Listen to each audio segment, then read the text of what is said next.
So it was a really fun one because I walked up and said, what makes it a smart train? Well, it turns out it really is a smart train.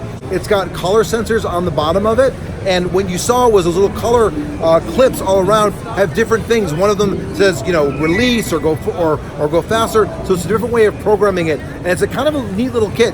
You get the car, and you get the wagon, and you get some track, and I'm gonna turn around and show you what it does again. But it's a neat little kit, and again, takes those little toy trains to the next level.